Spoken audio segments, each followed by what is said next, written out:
علیکم ویور، آج کا جو ہمارا ٹاپک ہے وہ ہے اکبر بادشاہ کی اصلاحات۔ چلتے ہیں ٹاپک کی طرف۔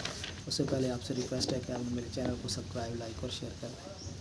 منصبداری نظام۔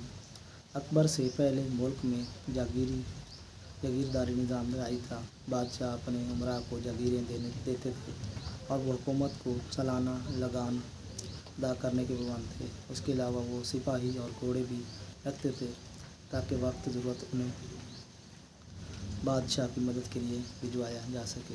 اکبر نے باقاعدہ طور پر اقتدار سنبھالنے کے بعد جاگیرداری نظام کا جائزہ لیا۔ اسے اس نظام میں بہت سے نقائص نظر آئے جن کو درست کرنا ضروری تھا۔ تاہم اس نظام میں جب اسے اس بات کی نشاندہی ہوئی کہ جاگیرداروں کے بھیجے ہوئے سپاہی بادشاہ کی بجائے جاگیرداروں کے زیادہ وفادار ہوتے ہیں تو اکبر کو سخت بے چینی ہوئی۔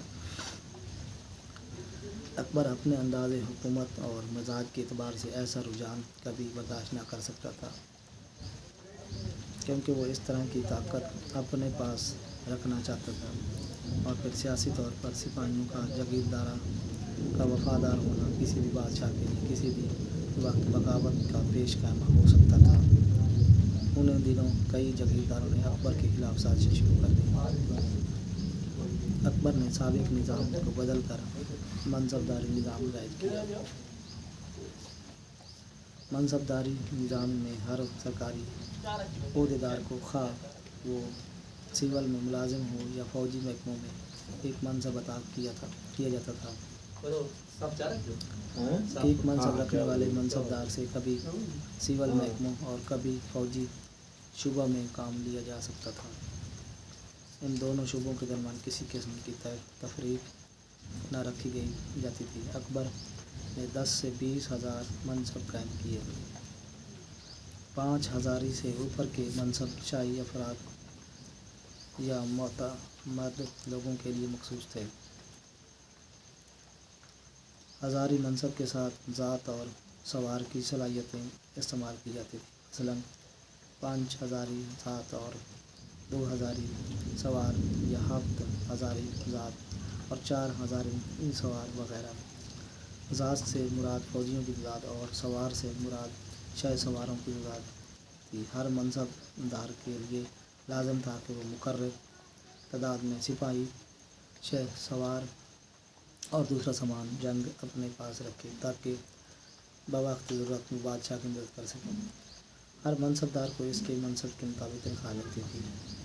اگر بادشاہ کسی منصب دار سے اس کی کسی غلطی کی بنا پر ناراض ہو جاتا تو اس کا منصب چھین لیا جاتا تھا۔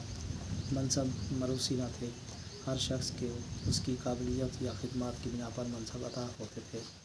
منصب دار کے مرنے کے بعد اس کی تمام جائیداد بحق کے سرکار ضبط کر لی جاتی تھی اور اس کے ترکے سے اس کے بیٹوں کو کچھ نہ ملتا تھا۔ اس لیے ہر منصب دار کی خواہش ہوتی تھی کہ وہ زیادہ سے زیادہ رقم خرچ کرے اور اسی وجہ سے مغل امراء بہت سا روپیہ عمارات کی تعمیر پر خرچ کرتے تھے اور شعراء اور موسیقاروں کی سرپرستی کرتے تاکہ مرنے کے بعد ان کا نام زندہ رہے۔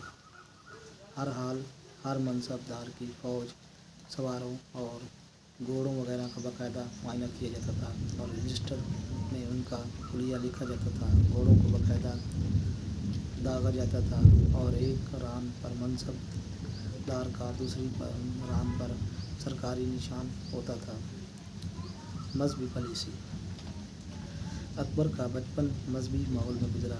وہ نوجوانی میں ایک راسخ العقیدہ مسلمان تھا۔ وہ اسلامی شعائر کا دل و جان سے احترام کرتا تھا اور 5 وقت باجماعت نماز ادا کرتا۔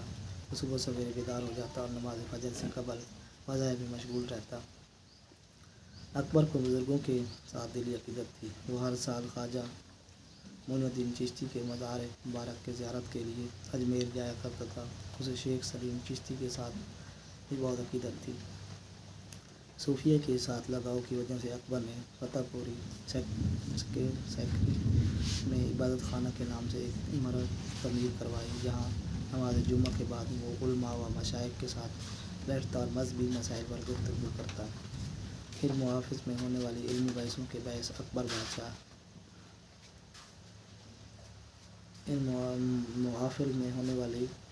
علمی بحثوں کے باعث اکبر بادشاہ بدظن ہو گیا۔ اس کے بعد اکبر نے مختلف مذاہب کے علماء کو بحث مباحثے کے لیے دعوت نامے بھجوائے۔ ان میں عیسائی، پارسی، جینی اور ہندو مذہبی رہنما شامل تھے۔ آج تک کی